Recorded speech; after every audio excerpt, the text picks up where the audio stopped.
इन्हीं सुखदेव जी ने राजा परीक्षित जी को ऐसी भागवत सुनाई। शौनकादिक ऋषियों ने पूछा, महाराज बड़े ध्यान से सुनना कथा, प्रेम से बोलो जय श्री कृष्णा। कथा समझ में आ रही है आप लोगों को? ध्यान से सुनना। शौनकादिक ऋषियों ने सूत जी से कहा कि आपने सुखदेव जी को प्रणाम किया, सुखदेव जी आपके गुरु जी के पुत्र है, ठीक है, अब ये परीक्षित बीच में कौन आ गया? ये परीक्षित जी के बारे में बताइए, परीक्षित कौन है? हम परीक्षित के बारे में जानना चाहते हैं। ये परीक्षित कौन है? परीक्षित को क्यों कथा सुनाई सुखदेव जी ने? कहते हैं सूत जी उन 5 प्रश्नों का जवाब दें, उससे पहले परीक्षित जी की कथा सुनाने लगे। आप लोग भी सुनोगे? प्रेम से बोलो जय श्री कृष्णा। कुलियदा मृदे कौरव संजयानाम वीरे स्वथो वीर गतिम गतेषु ब्रिकोदराभिष्ट गदाभिमर्शे भगनोरुदंडे धृतराष्ट्रपुत्रे भगनोरुदंडे धृतराष्ट्रपुत्रे।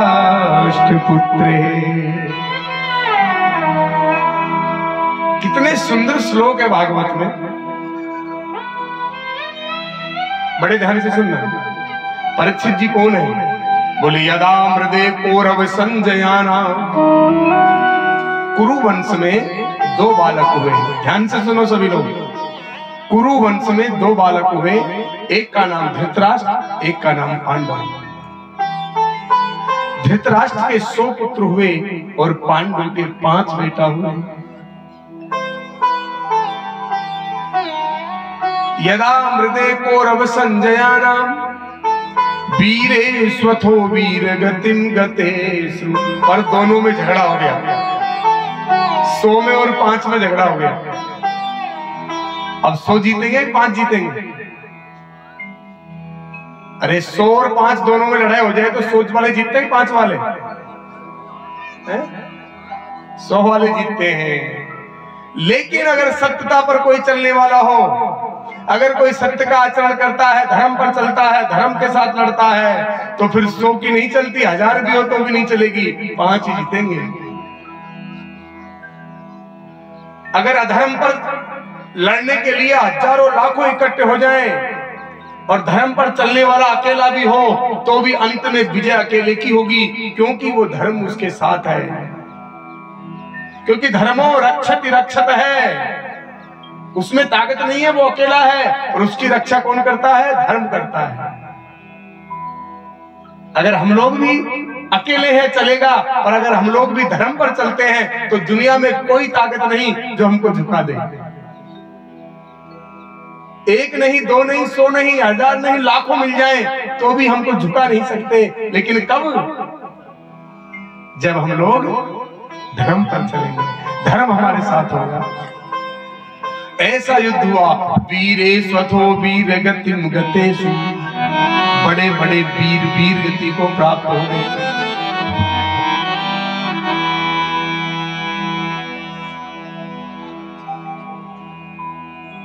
ब्रिकोदरा विद्भवा विगर्ष है। ब्रिकोदर, ब्रिकोदर नाम किसका?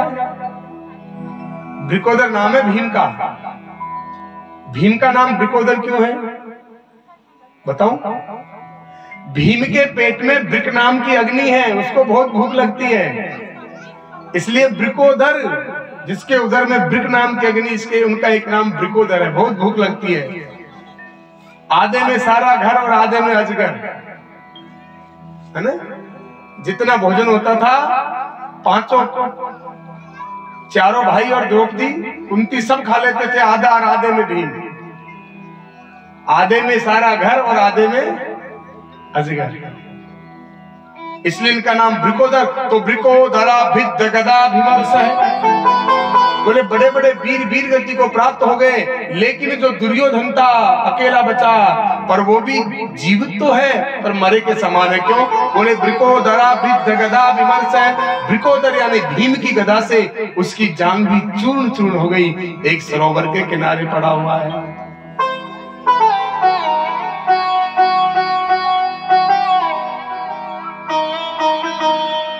गुरु द्रोणाचार्य जी का एक पुत्र है जिसका नाम है अश्वत्थामा।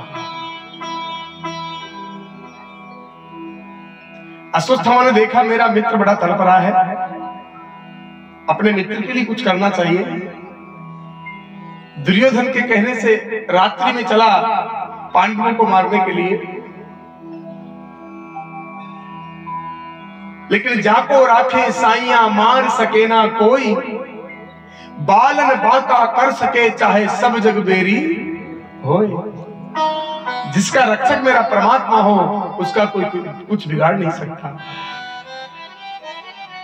अश्वत्थामा मारने के लिए जा रहा, रात्रि में कैंप में प्रवेश किया, लेकिन मेरे परमात्मा को नींद नहीं आ रही है और परमात्मा पांचों पांडवों को लेकर अपने कैंप पे चले गए और उस कैंप में पांचों बालक रह गए।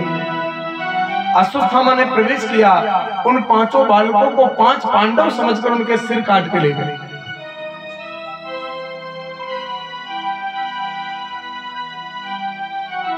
जैसे ही द्रौपदी को पता चला,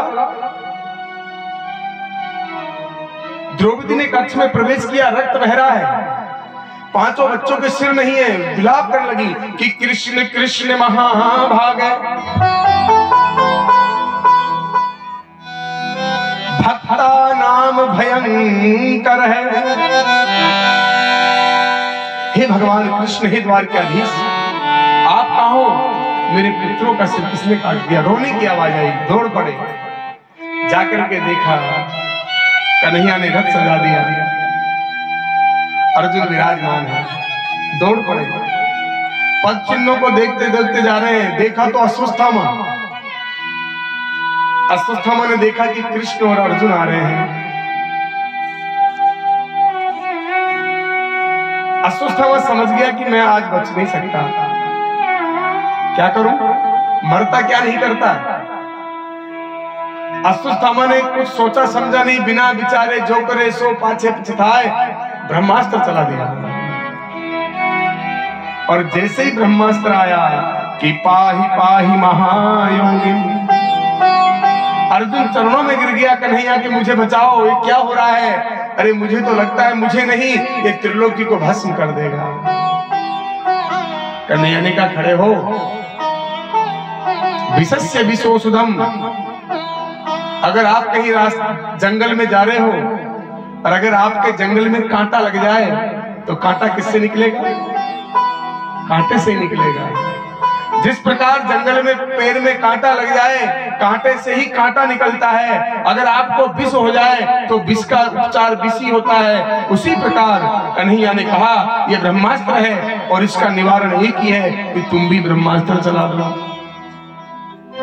इधर अर्जुन ने खींच दिया और दोनों ब्रह्मास्त्र लड़ने लगे।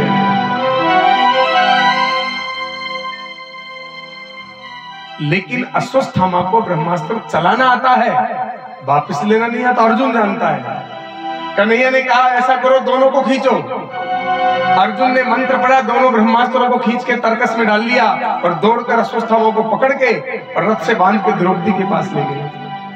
क्योंकि द्रौपदी को अर्जुन ने वचन दिया है कि जिसने भी हमारे बच्चों को मारा हम उसको मृत्यु दंड देंगे।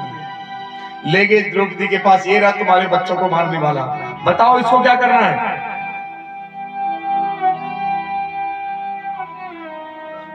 द्रौपदी ने जैसे ही गुरु पुत्र को देखा, नेत्रों में अश्रु आ गए, हाथ जोड़ दिए गुरु जी के पुत्र को।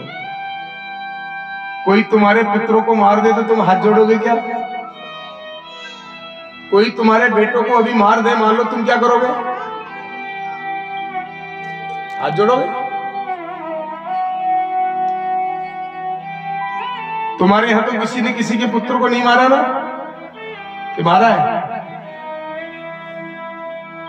फिर भी हमको हाथ जोड़ने में शर्म आ रही है।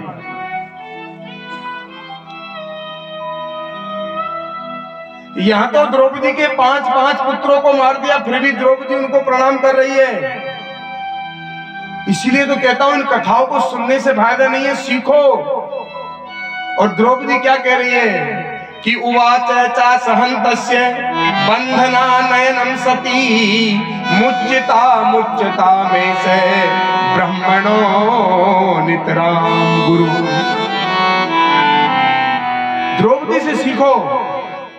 हमारा कितना भी बड़ा कोई शत्रु हो, लेकिन अगर हम धर्म पर चलते हैं तो धर्म के रास्ते में कोई शत्रु नहीं होता। द्रौपदी ने कहा मुच्यता मुच्यता में से छोड़ दो, इसको छोड़ दो। क्यों? अर्जुन ने कहा क्यों छोड़ दे? इन्होंने आपके 5 पुत्रों को मारा है। द्रौपदी ने कहा क्या इनके पुत्रों को मारने से, इसको मारने से मेरे पुत्र वापस आ जाएंगे? क्या इसको मारने से मेरे पुत्र वापस आ जाएंगे क्या? दूसरी बात, मेरे तो 5 पति अभी है, मेरे तो और पुत्र हो सकते हैं। मेरे तो अभी 5 पति है, मेरे और पुत्र हो सकते हैं। लेकिन अगर ये मर गया तो इसकी मां का क्या होगा, जिसका पति भी मर चुका है?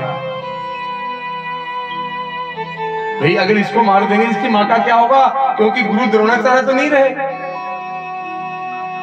इसलिए छोड़ दो। दूसरी बात, ये चाहे कैसा भी है लेकिन है तो आपका गुरु जी का पुत्र, तो गुरु समान होता है। इसलिए मुच्यता मुच्यता में से ब्रह्मणो नितराम, छोड़ दो।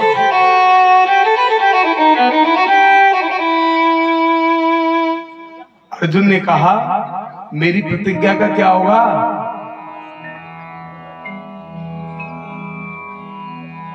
अर्जुन ने कहा कि अभी अभी प्रतिज्ञा हुई थी कि जिसने हमारे बच्चों को मारा है मृत्युदंड देंगे, तुम कह रही छोड़ दो। युधिष्ठिर जी से हाथ जोड़ के अर्जुन ने पूछा भैया आप तो धर्मराज हो, आप बताइए इस समय मैं क्या करूं? युधिष्ठिर ने कहा देख अर्जुन, वही काम करना जो धर्म संगत हो। हाँ, जो धर्म कहता हो वही करना, गलत मत कर देना। द्रौपदी कहती है छोड़ दो, बड़ा भैया कहता है धर्म संगत काम करो। अर्जुन ने सोचा करूं क्या करूं? बगल में भीम खड़ा था, भीम से पूछा भैया आप बताओ क्या करूं? भीम ने कहा अर्जुन करना क्या है, इसको मार दे, और तेरे से नहीं मरता तू साइड में मारता। अर्जुन का और माथा खराब, एक कह रहा है मार दो, एक कह रहा है छोड़ दो, एक कह रहा है धर्म पर चलो।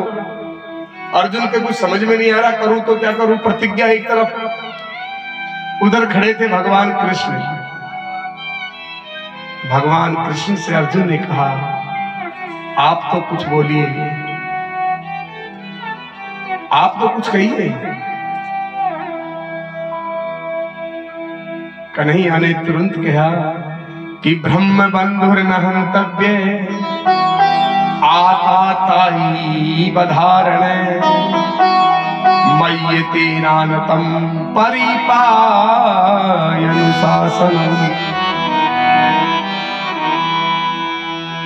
कन्हैया ने कहा ब्रह्म बंधुर न हंतव्य,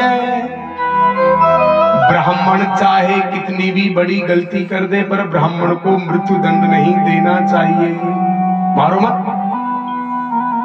आताताई बधारण है, आताताई कर्म करने वाला ब्राह्मण ही क्यों न हो, छोड़ना नहीं चाहिए। आताताई कर्म क्या होता है?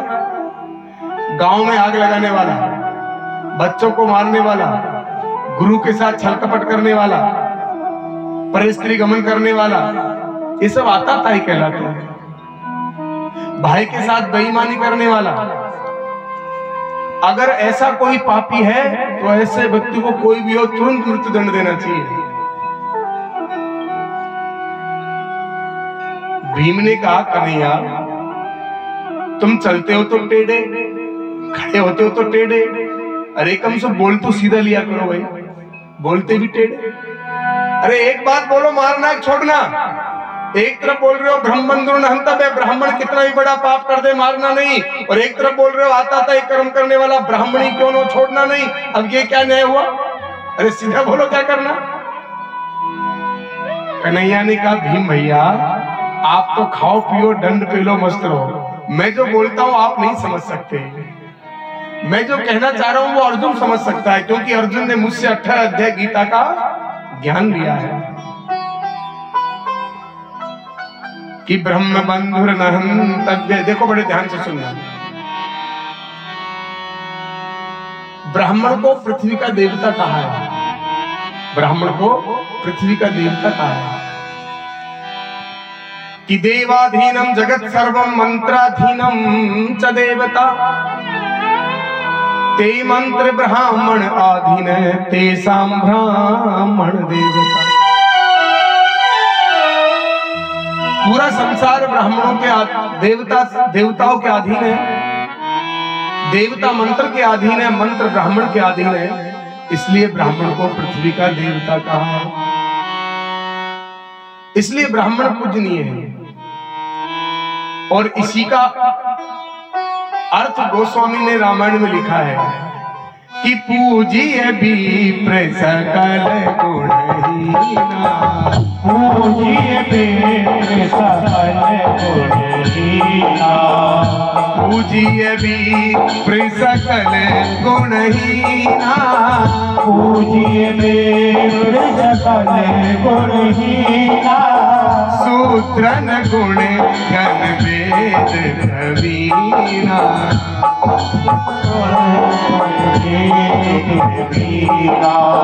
सूत्रन गुण गण वेद प्रवीणा। श्री राम जय राम जय जय राम। पूजिए विप्र सकल गुणहीना, ब्राह्मण पूजनीय है कैसा भी हो, क्योंकि ब्राह्मण शोक समुद्र लियो, ब्राह्मण ही यदुवंश संहारे, ब्राह्मण पेट पाताल गयो, ब्राह्मण ही छत्री दल मारे, ब्राह्मण से मत वेर करो, क्योंकि ब्राह्मण से परमेश्वर हार। राजा जोगी अग्नि जल इनकी उल्टी रीत, बचता रीजो परशुराम जी थोड़ी राखो प्रीत। इसलिए ब्राह्मण को मृत्युदंड दोगे तो क्या हो जाएगा, ब्रह्महत्या लग जाएगी।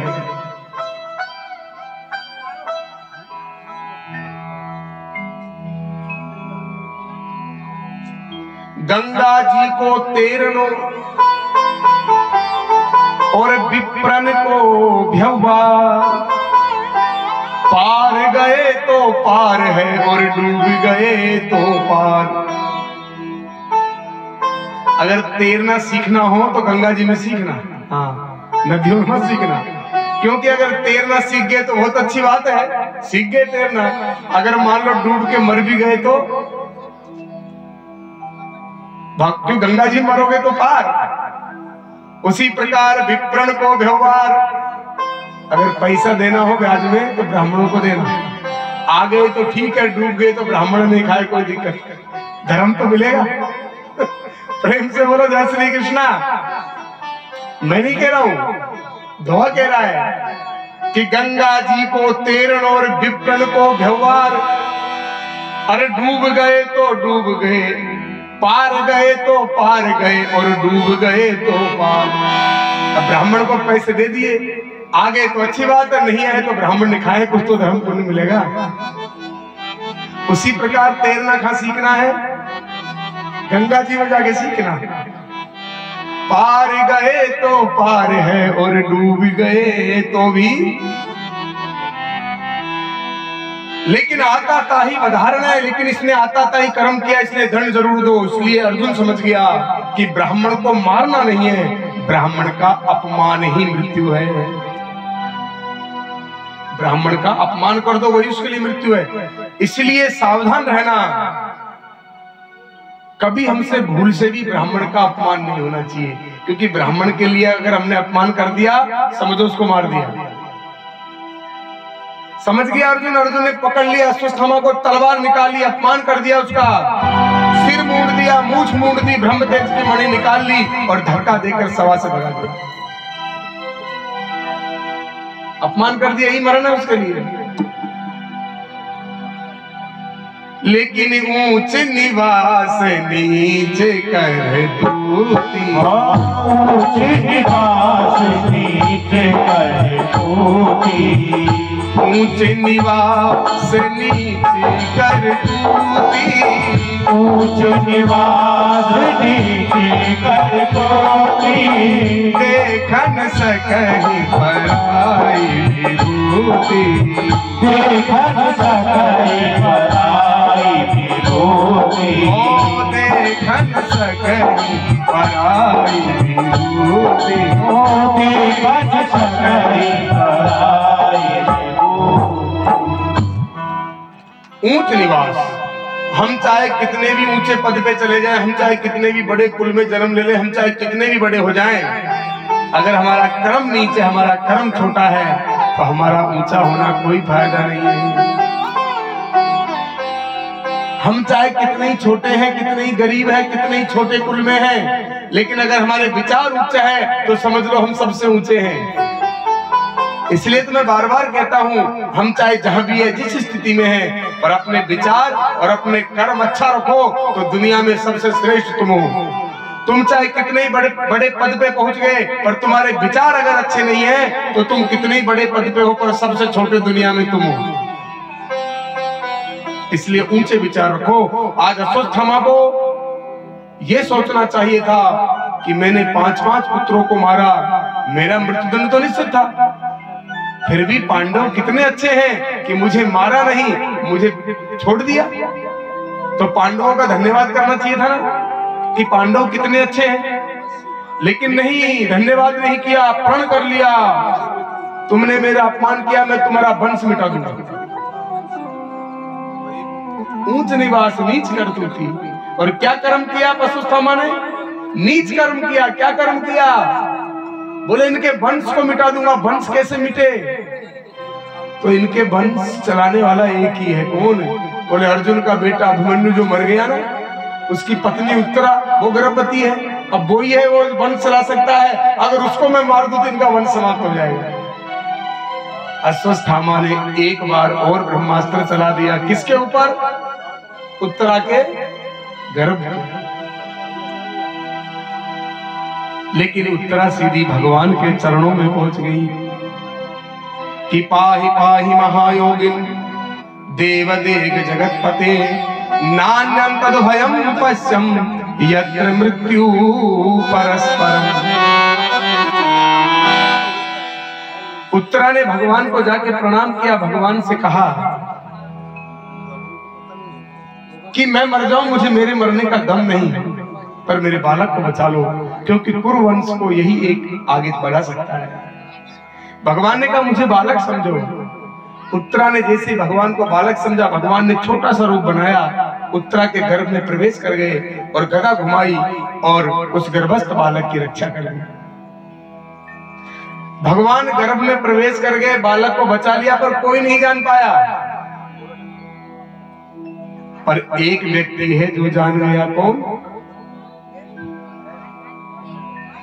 जिस प्रकार से हम लोग कितने ही काल कोठरी में बंद होके, 7 तालों में बंद होके कुछ भी अच्छा बुरा कर्म करें, पर भगवान से छुपा सकते हैं क्या?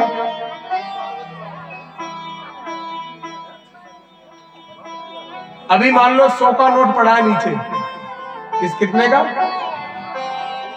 100 का। हमको दिखाई दे गया तो हम चारों तरफ देखते हैं, कोई देख तो नहीं रहा, और धीरे से उठा के यही करते हैं, चारों तरफ देखते हैं, कोई देख तो नहीं रहा, और उठा के धीरे से जेब में रख लेते हैं। पर ये नहीं देखते कि दुनिया को देखने से क्या होगा। देखने वाला तो वो है बिन पग चले सुने बिन काना, बिन कर कर्म करे विधि नाना। अरे दुनिया वालों से तुम छुपा सकते हो, पर उससे छुपा सकते हो क्या? जिससे डरना चाहिए उससे हम लोग नहीं डरते हैं, और जिससे नहीं डरना चाहिए उससे हम डरते हैं। फिर भी लेकिन हम छुपा नहीं सकते। तुरंत लिखता है वो 100 रुपए उठाए, हाँ तुम्हारे खाते में वहां लिख देता है वो 100 रुपए उठाए, और यहां नहीं तो वहां जाने के बाद हिसाब 100 रुपए का देना पड़ेगा आपको। जिस प्रकार हमारे परमात्मा से कुछ नहीं छुपता, उसी प्रकार हमारा परमात्मा जो लीला करता है, अगर कोई भगवान का अनन्य भक्त हो तो भगवान की लीला उस भक्त से नहीं छुपती। तो भगवान ने आज जो लीला की वो कोई नहीं जान पाया, पर एक भक्त है जो जान गया। कौन? माता कुंती। कुंती ने देखा कि आज तो भगवान कृष्ण ने मेरे प्रपौत्र को बचा लिया। हाथ जोड़े, नमस्ते पुरुषम तुभ्यम यापितम संकृतम मम। हे प्रभु, हम आपको बार बार प्रणाम करते हैं। आज आपने हमारे वंश को बचा लिया।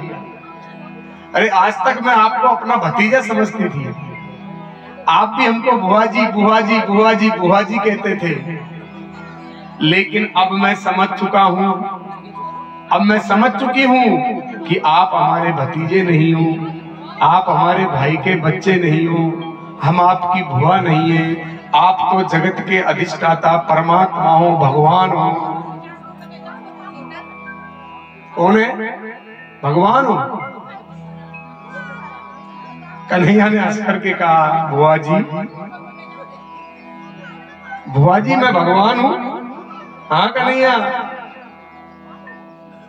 कुंती कहती है, अब कितने बुआ जी करो, मैं तुमको भतीजा मानने वाले नहीं हूं, तुम तो भगवान हो। कन्हैया ने कहा, बुआ जब तुम मुझे भगवान मान चुकी तो भगवान का काम देने का होता है, तो आप कुछ मांगिए, मैं देना चाहता हूं। पहले तो कुंती ने मना कर दिया, नहीं चाहिए कुछ भी, लेकिन जब कन्हैया ने बार बार कहा तो बुआ जी ने मांग लिया।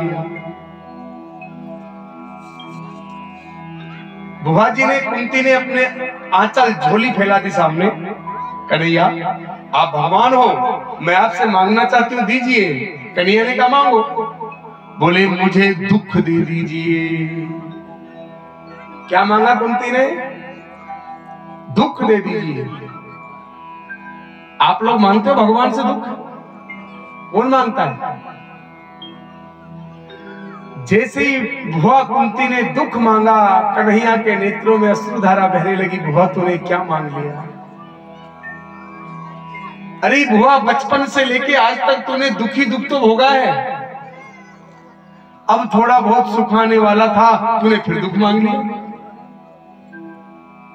क्योंकि कुंती का जन्म हुआ मथुरा में, छोटी सी कुंती को कुंती भोज राजा ले गए, इसलिए नाम कुंती पड़ा। जैसे तैसे बड़ी हुई, माता पिता का प्रेम नहीं मिला, जवानी आई तो जवानी में ही बिना ब्याहे कंवारी के कर्ण पैदा हो गया। इससे बड़ा कोई दुख है क्या? जैसे तैसे निकला समय, श्राप लग गया, शादी हुई, संतान उत्पन्न नहीं हो सकती। भला हो दुर्वासा जी का, क्योंकि पति बीमार मिल गया पांडु, श्राप लगा है। भला हो दुर्वासा जी का, जो मंत्रों के द्वारा संतान मिल गई, फिर भी भरी जवानी में विधवा हो गई। अब बताओ, स्त्री के लिए इससे बड़ा कोई दुख है क्या? सोचा था बच्चे बड़े हो जाएंगे, जीवन निकालूंगी, थोड़े बच्चे बड़े हुए तो कौरव दुश्मन बन गए। कभी जहर के लड्डू खिला रहे हैं तो कभी लाक्षागृह में जला रहे हैं, कभी नदी में बहा रहे हैं। पूरा जीवन संकट में निकला, और एक दिन तो ऐसा आ गया कि युद्ध मच गया, दुखी दुख। अब जाके बेटा राजा बने, अब सोचा थोड़ा बहुत सुख जीवन में आएगा, तो फिर कुंती ने दुख मांग लिया। भगवान ने कहा, क्या दुख भोगते भोगते तुम्हारा मन नहीं भरता? कुंती ने बड़ा सुंदर जवाब दिया कि विपद है संतु न शाश्वत, यत्र यत्र जगत गुरो, नाग्रसे दर्शनम यच्छा पुनर्भव दर्शनम।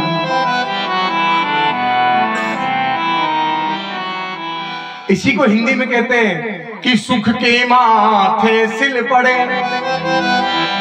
जो हरि हृदय से जाए, और बलिहारी वा दुख की जो पल पल याद करा। क्या सुंदर जवाब दिया है। सुख के माथे सिल पड़े जो हरि हृदय से जाए।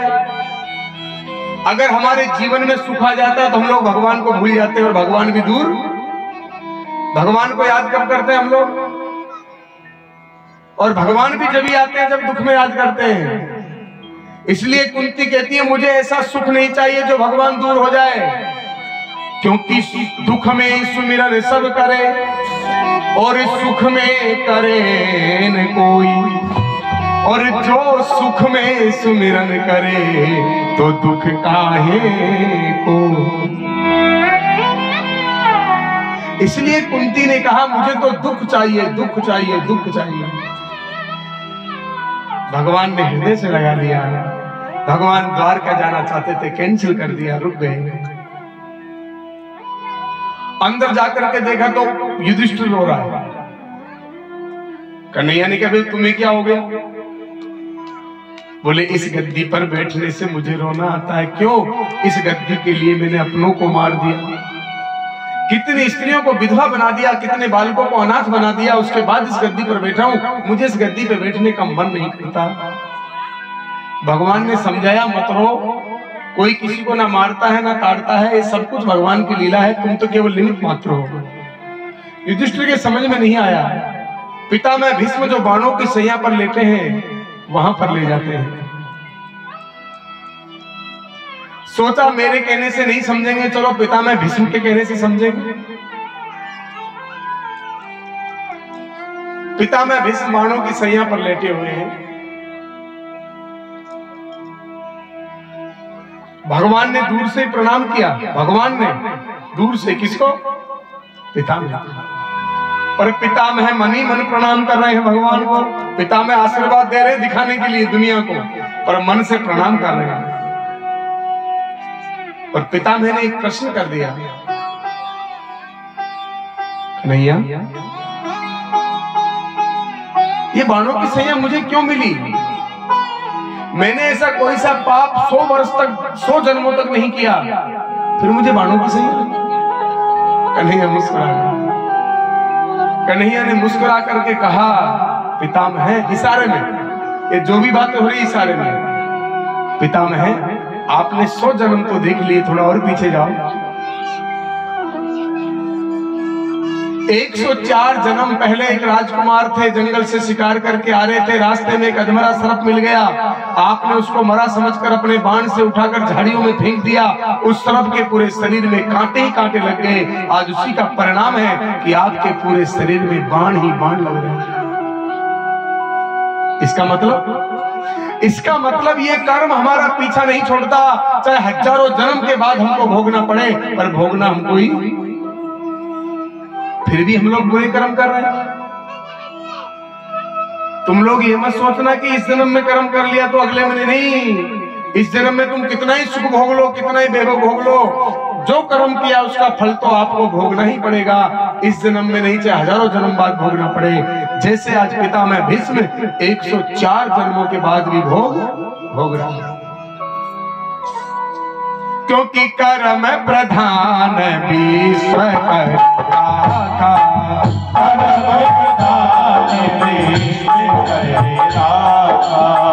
कर्म प्रधान विश्व करि राखा। कर्म प्रधान विश्व करि राखा। जो जस करहि सो तस फल जाता। जो जस करहि सो तस फल जाता। ओ जो जस करहि सो तस फल जाता। जो जस करहि सो तस फल जाता। जो जैसा कर्म करता है उसको वो फल भोगना ही पड़ेगा। बोया पेड़ बबूल का तो आम कहाँ दे। अगर आपने बबूल का पेड़ बोया है तो कांटे लगेंगे, और आम का पेड़ बोया है तो आम मिलेंगे। जैसा कर्म करोगे वैसा फल मिलेगा।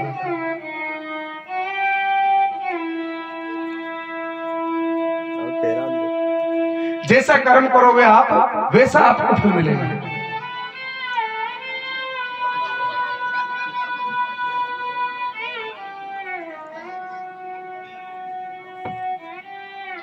इसलिए आज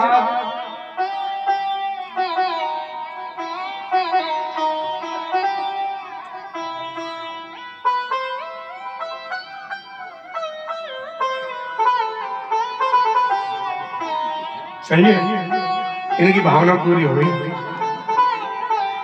प्रेम से बोलो जय श्री कृष्णा। बाबा पहन ली मैंने।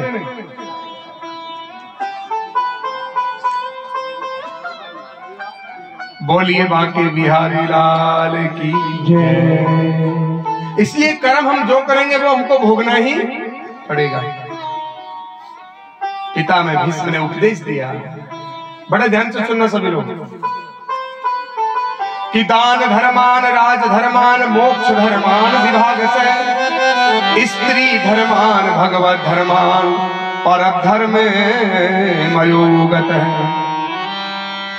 सबसे पहले पितामह भीष्म ने पांडवों को दान धर्म का निरूपण किया। बोले दान करना चाहिए। आप लोग दान करते हो नहीं करते हो?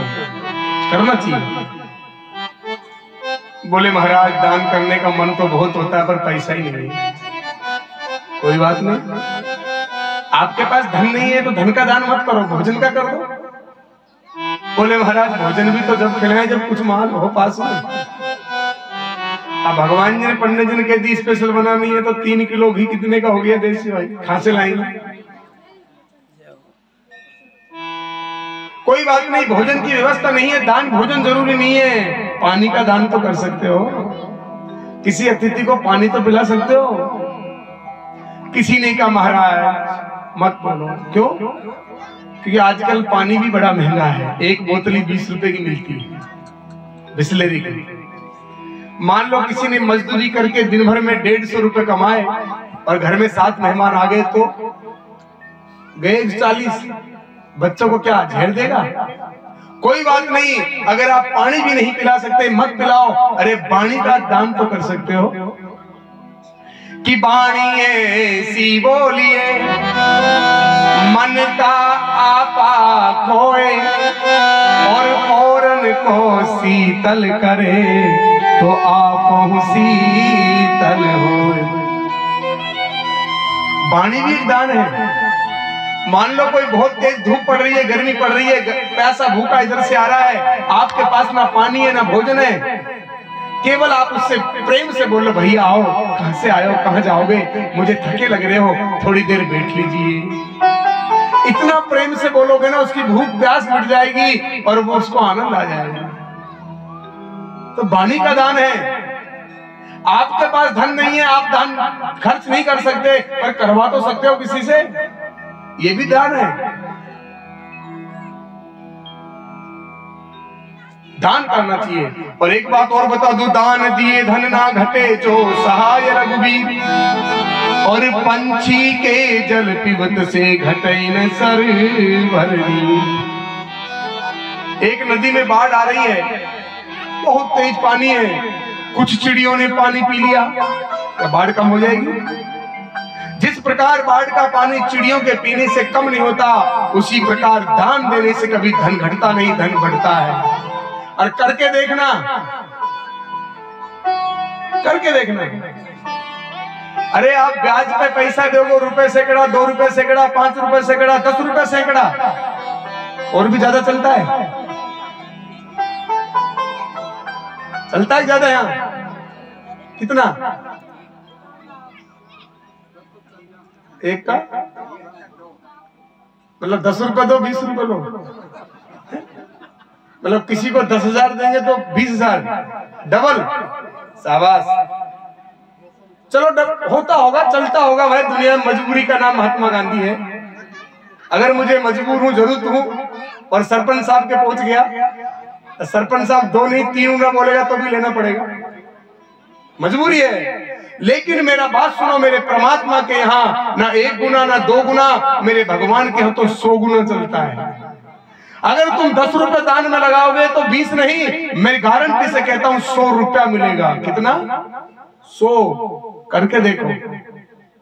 अगर दुनिया को दोगे तो 10, 20, 100 दुगुना मिलेगा, लेकिन मेरे परमात्मा के नाम पे लगाओगे तो तुमको 100 गुना मिलेगा।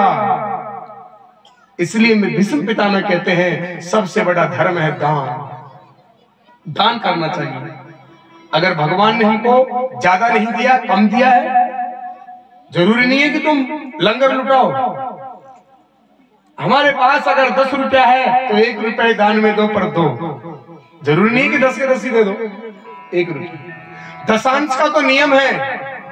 हमारे शास्त्रों में लिखा है अगर कोई व्यक्ति मेहनत मजदूरी, किसानी, खेती, नौकरी, व्यापार करके पैसा कमाता है और 10% अगर भगवान के लिए दान नहीं करता और उसका उपभोग करता है तो वो भगवान की चोरी करता है,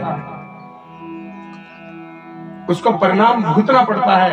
इसलिए हम चाहे खेती से कमाएं, चाहे व्यापार से, दुनिया से, किसी भी तरह से कमाएं, दशांश तो उसमें भगवान का है, वो तो है ही। उसके बाद आप जो दोगे वो आपका है। दशांश तो हमारे ऊपर कर है। दान धर्म, राजधर्म। राजधर्म क्या होता है?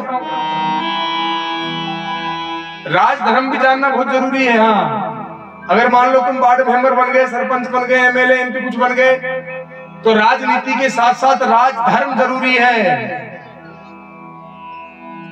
जब 2 आदमी चुनाव लड़ते हैं तो पूरा गांव एक कोई वोट थोड़ी दे देता है, दोनों को देता है और एक जीतता है।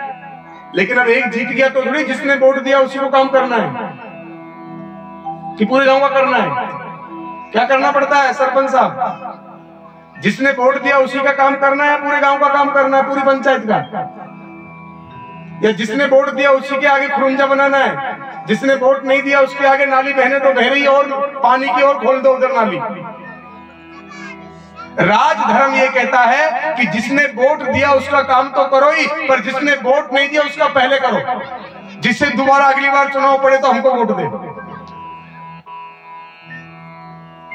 इसीलिए पितामह भीष्म पांडवों को राजनीति सिखा रहे हैं, राजनीति का उपदेश दे रहे हैं कि बेटा अब तुम राजा बनने जा रहे हो, तुम राजनीति सीखो पहले, उसके बाद ही राजा बनना चाहिए।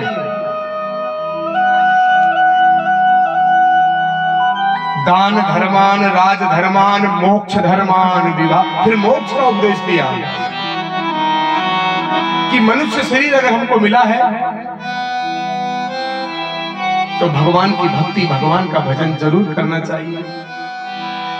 अगर इस मनुष्य शरीर को हमने केवल खाने कमाने में व्यर्थ कर दिया तो मनुष्य शरीर जन्म लेना व्यर्था है, बेकार है। स्त्री धर्मान, स्त्री धर्म का उपदेश किया।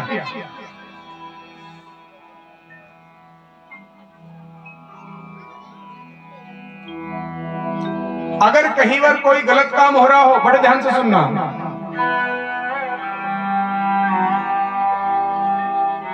अगर कहीं भी कोई गलत काम हो रहा हो तो हमारा क्या फर्ज है? उसको रोकना चाहिए। अगर रोक नहीं सकते हो, तुम में क्षमता नहीं है, हिम्मत नहीं है, तो उस जगह को छोड़ के चले जाना चाहिए। अगर कहीं अन्याय कर रहा है, कोई बड़ा आदमी गरीब को सता रहा है, कोई ताकतवर कमजोर को सता रहा है, तो हमारा धर्म है उसको रोको। अगर हम रोक नहीं सकते, हमें सामर्थ्य नहीं है, जगह छोड़ के चले जाओ। पितामह ने ऐसे जैसे ही कहा, द्रौपदी को हंसी आ गई। द्रौपदी हंस पड़ी। द्रौपदी हंसी, पूरी सभा में सन्नाटा छा गया, जैसे पक्षियों में कोई पत्थर डाल दे। पितामह ने पूछा, बेटी क्यों हंस रही हो, क्या बात है? कुछ नहीं बाबा। नहीं कुछ तो है। नहीं बाबा कोई बात नहीं। बात क्या है, हंसी क्यों? बाबा अभी अभी आपने कहा अगर कहीं गलत अत्याचार, पाप कर्म हो रहा है, अन्याय हो रहा है, उसको रोकना चाहिए। सामर्थ्य है तो, नहीं है तो सामर्थ्य जगह छोड़ के चलना चाहिए। मैं ये पूछना चाहती हूँ, जो उपदेश आप दे रहे हो उसको आपने अपने जीवन में क्यों नहीं उतारा? जिस समय भरी सभा में कौरव मेरी साड़ी खींच रहे थे, उस समय आपको क्या हो गया था? जैसे ही द्रौपदी ने कहा, द्रौपदी उस बात सुनकर पितामह भीष्म के नेत्रों में अश्रु धारा बहे, रोने लगे। पिता मैंने कहा बेटी मुझे क्षमा कर दो, मैं आपकी रक्षा करना चाहता था पर नहीं कर पाया। क्यों? क्योंकि उसमें मेरा दोष नहीं है बेटी। उस समय मैंने दुर्योधन का दूषित अन्न खाया था, इसलिए मेरी बुद्धि दूषित हो गई थी। आज मेरे पूरे शरीर का एक एक वो दूषित रक्त निकल चुका, आज मेरी बुद्धि शुद्ध हो चुकी, इसलिए मैं उपदेश दे रहा हूं। इसलिए हम लोगों को भी बहुत सोच समझ के भोजन करना चाहिए। किसके घर खा रहे हैं, किसका नहीं खा रहे हैं, इसका पैसा कहां से आ रहा है। अब 2 नंबर का आएगा तो खाने वाले का भी 2 नंबर का माइंड बनेगा। इसीलिए किसी के यहां भी निमंत्रण में जाओ सोच समझ के जाओ, क्योंकि जैसा खाओगे अन्न वैसा होगा मन, और जैसा पियोगे पानी वैसी होगी। ये नहीं कि किसी ने भी कह दिया पंडित जी हमारे घर चल दिए उठा गए माल मिलेगा। पहले ये पता करो इसका पैसा कहां से आ रहा है, किस प्रकार से आ रहा है, बेईमानी से आ रहा है कि ईमानदारी से आ रहा है।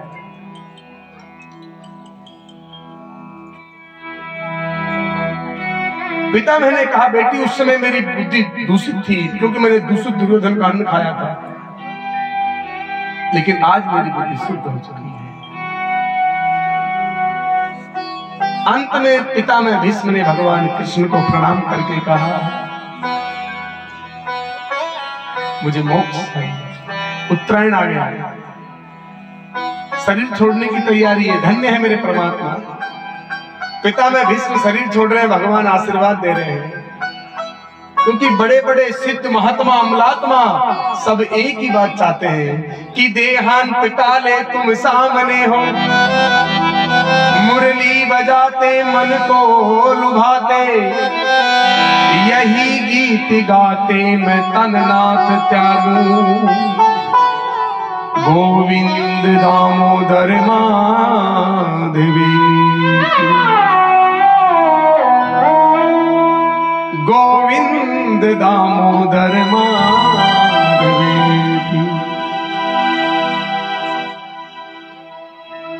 बड़े बड़े ऋषि महात्मा तपस्या क्यों करते हैं, भजन क्यों करते हैं, माला क्यों जपते हैं, यज्ञ अनुष्ठान क्यों करते हैं? इसीलिए करते हैं कि देहांत काले तुम सामने हो, जब हम मरे हमारे सामने भगवान हो, हम के दूत न हो, मुरली बजाते मन को लुभाते, और मन में क्या हो, मन में क्या होना चाहिए मरते समय? मेरी भैंस प्यासी मर रही है, अरे मेरा बेटा कहां चला गया, पता नहीं बड़ी मुश्किल से मकान बनाया, क्या होगा, ये रहना चाहिए। हम लोगों को यही रहता है, मरते मरते भी भैंस याद आती है, फिर मरने के बाद दूसरे जन्म में भैंस ही बनना पड़ता है। लेकिन ऋषि मुनि क्या चाहते हैं? देहांत काले तुम सामने हो, मुरली बजाते मन को लुभाते, यही गीत गाते मैं तननाथ त्यागूं, कि गोविंद दामोदर माधवी। तो मरते समय क्या होना चाहिए? सामने भगवान की झांकी और हृदय में गोविंद का नाम होना चाहिए। आज पिता में भीष्म को दोनों मिल रहे हैं, और देखते देखते पिता में भीष्म ने प्राण त्याग दिए। क्रियाकर्म हुआ, पांडवों ने जलांजलि दी, वापस गए। भगवान द्वारका चले जाते हैं, समय बीतता है और उत्तरा के गर्भ से वीर बालक का प्राकट्य होता है, जन्म होता है, जिसका नाम रखा परीक्षित। परीक्षित नाम क्यों रखा? परीक्षा इष्यति इति परीक्षित है। जन्म लेते ही सुखासन में बैठ गया, चारों तरफ परीक्षा कर रहा है, देख रहा है कौन कि जिसने मुझे गर्भ में बचाया वो कहां गया, जिसने गर्भ में मेरी रक्षा की वो किधर है, चारों तरफ देख रहे हैं। परीक्षा इष्यति इति परीक्षित है, इसलिए इनका नाम परीक्षित रखा। ब्राह्मण आ गए, जन्म कुंडली बनाई, फलादेश किया, दान पुण्य हुआ। लेकिन परीक्षित जी का असली नाम क्या है मालूम है किसी को?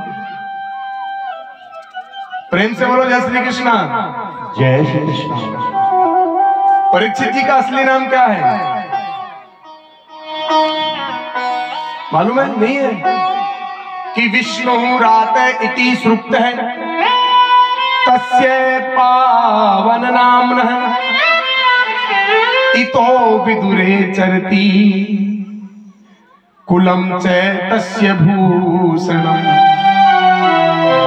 ब्राह्मणों ने जन्म कुंडली बना के उसका नामकरण किया। बोले इसका नाम विष्णुरात है। परीक्षित जी का ओरिजिनल असली नाम क्या है? विष्णुरात। ये तुम्हारे कुल का भूषण बनेगा, तुम्हारे कुल का उद्धार, बहुत बड़ा नाम करेगा।